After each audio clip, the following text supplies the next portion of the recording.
পূর্ণ পূর্ণিমা তিথিতে 108 কলস সুগন্ধি ও পবিত্র জলে স্নান করানো হয় দেবতাদের। সম্পন্ন হয় স্নান যাত্রা। তুমুল স্নানের পর জগন্নাথ দেব, বলরাম ও সুভদ্রা কাঁপতে থাকেন তুমুল জ্বরে। এরপর 15 দিনের নিভৃত বাস, যার নাম অনবসর, বিরহ। অবিশ্বাসী মন কত কিছুই ভাবে এ তো অসম্ভব। দেবতাদের কি জ্বর আসতে পারে?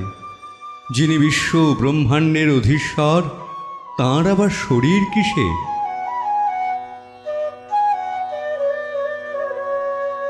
বিশ্বাস হাসে মৃদু মৃদু। এ যে আসলে ভালোবাসার জ্বর, এ যে বিরহের শুদ্ধতা। গভীরে শিকড় ছড়িয়ে বসে আছে দেবতার মান ও বায়ন। দেবতা কি কেবল দূরের নক্ষত্র দেশের বাসিন্দা? তার সঙ্গে যে ভক্তের অন্তরঙ্গ সম্পর্ক। ঈশ্বর নন কোনো নিরাসক্ত শক্তি। ঈশ্বর বুঝি মানুষের সন্তান। তাই ঈশ্বরের অসুখ হয়, তাই ঈশ্বরের জন্য নিবেদিত হয় ভোগ, শয্যা হয় পাতা। প্রখর গ্রীষ্মে দোলে পাখা, প্রস্তুত হয় বিশ্রামের আয়োজন। ঈশ্বর দর্শনের জন্য এই যে 15 দিনের অপেক্ষা, এ যে আকাঙ্ক্ষিত পরম প্রার্থিত ধন। এই বিরহ থর থর অপেক্ষা পেরিয়েই মিলন হয় সর্বাঙ্গ সুন্দর। জগন্নাথ সংস্কৃতির এই অনন্য দর্শনে ঈশ্বর শুধু ঈশ্বর নন, তিনি কেবল অলৌকিক জগতের নিঃসঙ্গ সম্রাট।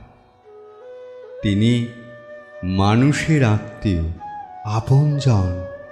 তিনি মানুষের হৃদয় রাজ্যে ভালোবাসার সম্রাট।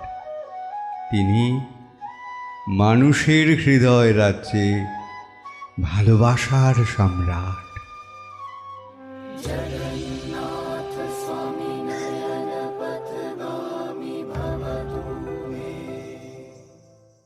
আমরা শুনছিলাম কবিতা দেবতাদেরও জ্বর আসে।